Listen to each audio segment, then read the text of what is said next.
What if there was a way to make your diabetes run nearly as smooth as a ball rolling down a hill? Well, there is. It's something I found out recently, and I want to share that with you today's episode. We're going to go over how to build on habits and momentum within your life with diabetes, and how you can get your blood sugar to smooth out too. So, let's get into our theme song. I've spent the last 10 years pushing the limits while identifying trends and patterns in my type 1 diabetes management. Follow along as I learn, apply, and share the fitness, nutrition, and lifestyle strategies that I've learned from diabetes experts around the world. The real question is, how can we live fearlessly with diabetes while maintaining stable blood sugars? This podcast is here to give you the answer. My name is Matt Vandervecht, head coach and co-founder of FTF Warrior, and welcome to Pardon My Pancreas. Alright, so to start off today's episode, I want to jump into a quick story and then an analogy that's going to help you tie into these lessons. So for a couple nights in a row this last week, I had some rough blood sugars. And without getting too deep into it, they were stuck around 180 to 210. And I was not feeling my best. And I was doing everything that I thought was right. You know what I mean? Taking extra insulin, going for a walk, drinking some water. And I got to a point where I realized it might be this site. And yeah, I changed out my site. I was supposed to change it the next day, but I was like, you know what, I'll change it early. And wouldn't you know it, gave a little correction and my blood sugars did start to come down. And I thought that I figured it out. Okay, problem solved, that's all we got. And the next day I looked back and I was like, was that a bad site or did I wait too long to change it? And then you probably know there's recommendations for how long you should go without changing your site or how often you should change your site rather. And I had gone way over the limit. I think I was entering into like my 4th or 5th day with the same site, and I was like, oh my goodness, how did that happen, right?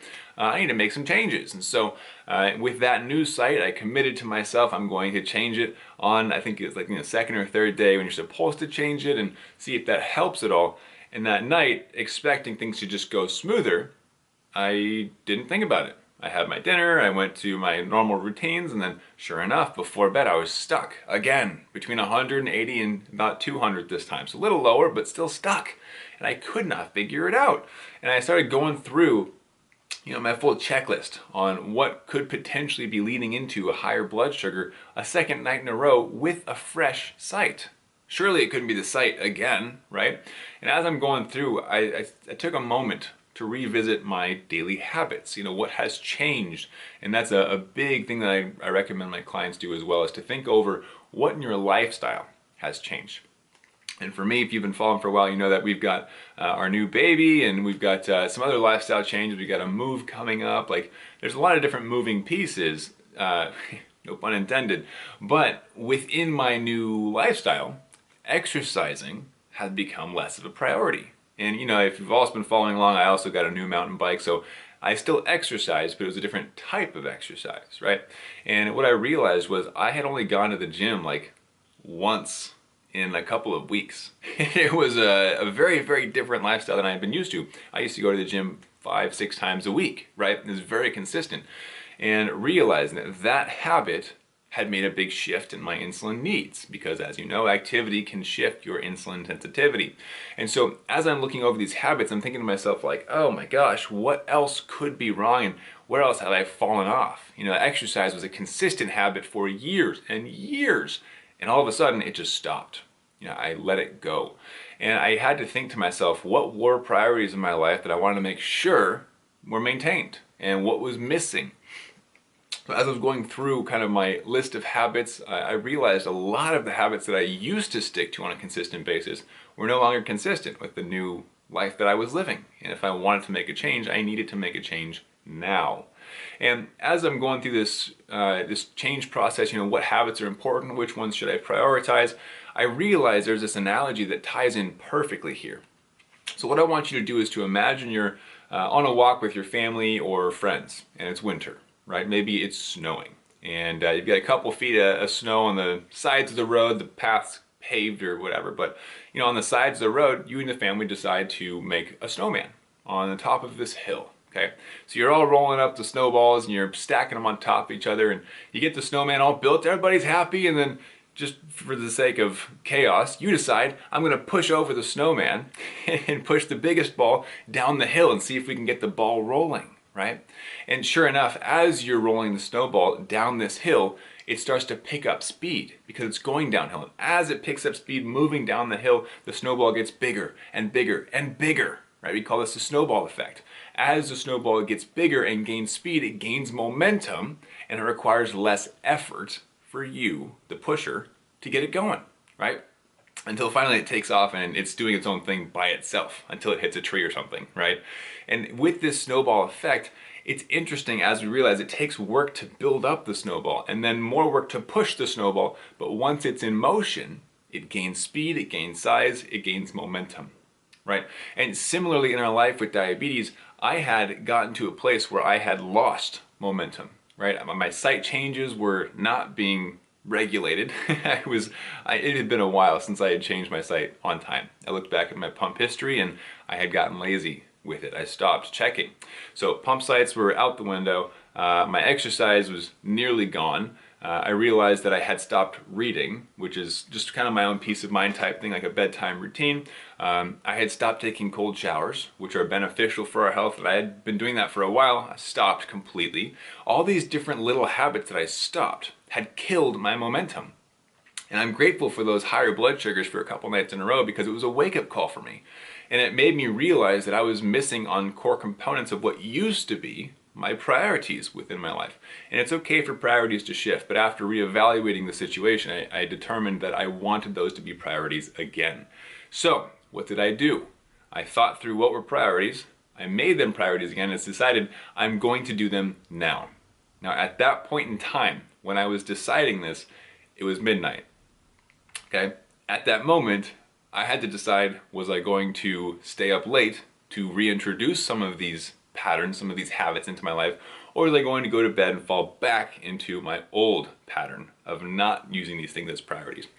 So, and this is an interesting decision because sleep is also a priority for me, but I decided to stay up and take care of a few of those tasks that I wanted to recreate as habits, to rebuild that momentum because I had a moment of inspiration, right? I recognized I stopped doing these things and I needed to make a change.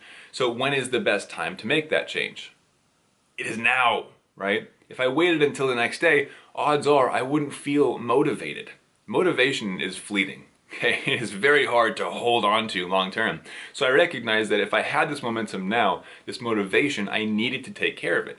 So I stayed awake and I read like a self-improvement type book.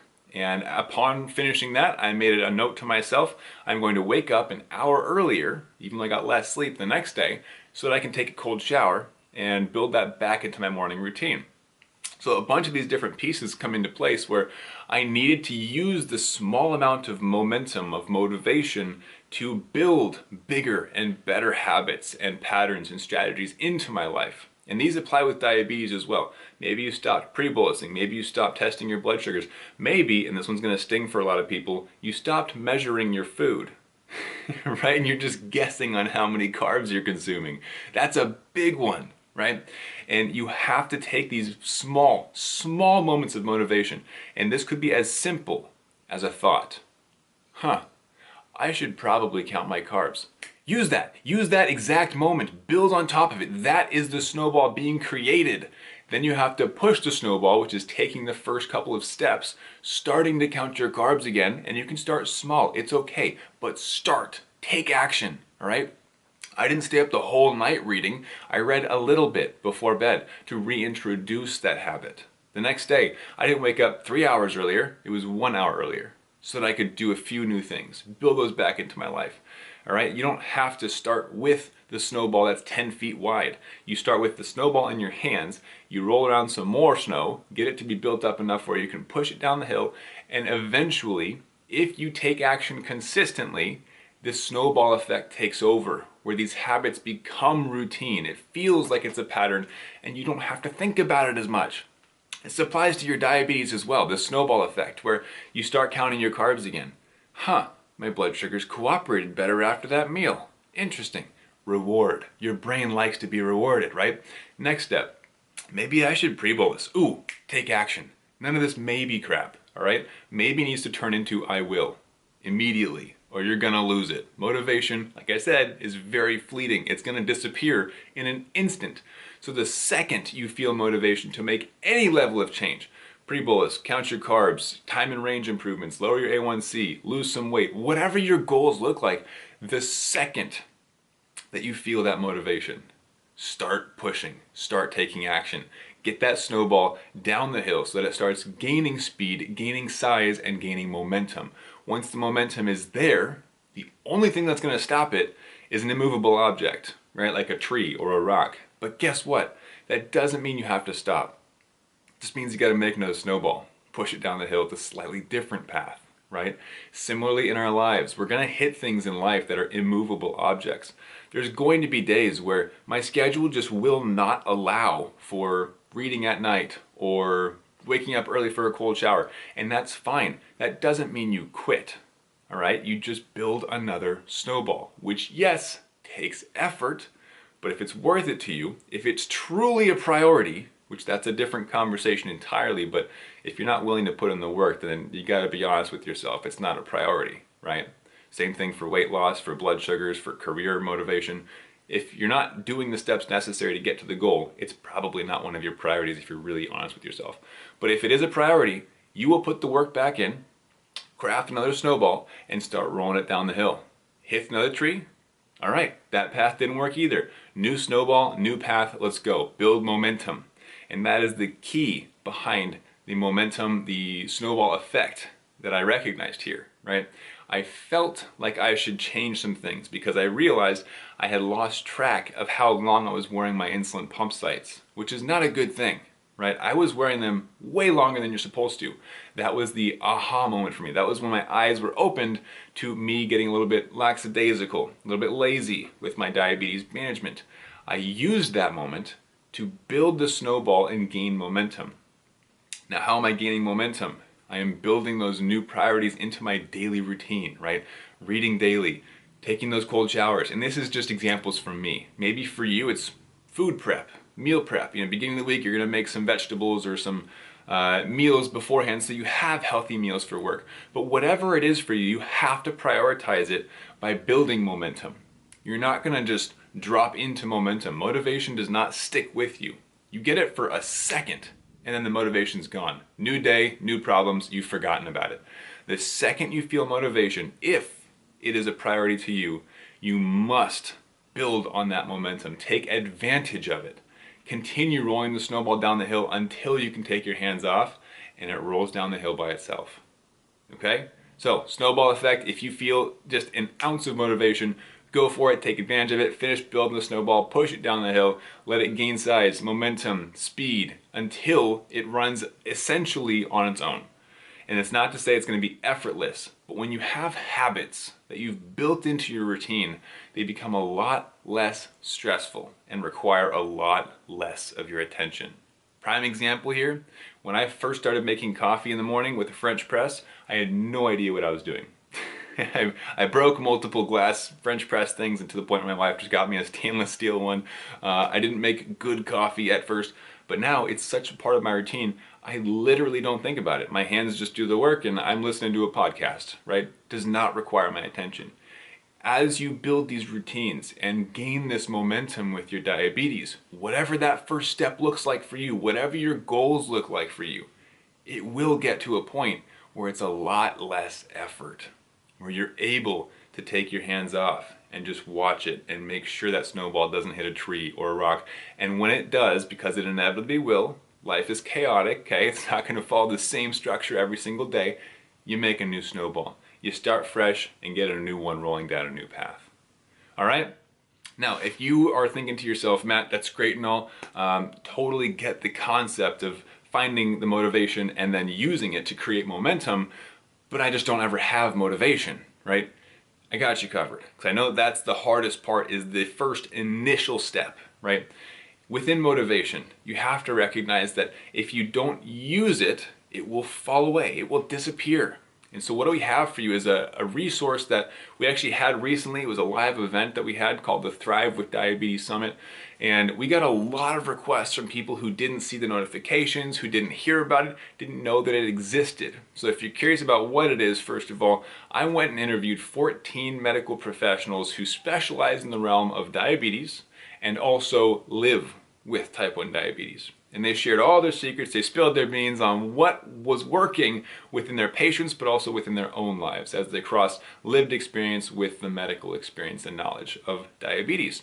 We actually were able to reopen it to anybody who has not registered yet. You are able to now go watch the replays once through, where you can get access to it, get your chance to watch it as if it were live. Now, of course, it is as if it were live. This is not lifetime access. This is nothing crazy like that. But it'll give you that spark, that momentum to get access to that summit, access to those speakers. And if you already were there, the system recognized you. You'll see a slightly different page where it's going to say like, hey, congrats, the event has concluded. Hope you enjoyed it. But if you haven't seen this summit, this is your chance. This is the do-over, the one do-over that you're going to get, where you can register and watch it as if it were live, kind of see the version that everybody else saw, and then, of course, use that momentum as the spark to build momentum, to gain the motivation to build the momentum. I think I said that right, because I know that some people have a hard time with that first step, with that first spark. All right, so it is my gift to you. It is free. You can go register at thrivewithdiabetessummit.com. thrivewithdiabetessummit.com. Go there, register. Yes, you can upgrade and get amazing bundles, and we put some really powerful resources in there, but the event itself was also free. So go grab that now. Grab your free ticket at thrivewithdiabetessummit.com. Gain that motivation, find it, and then take action. You absolutely have to take action. Like I said, motivation will not stick around. It is not something to build your goals on top of. You need the momentum. And that momentum is built off of action that you take. All right? Hopefully you found this one helpful. If you have not yet, definitely do hit that subscribe button. Make sure you do not miss our future episodes. And as always, thanks for hanging out and keep up the fight.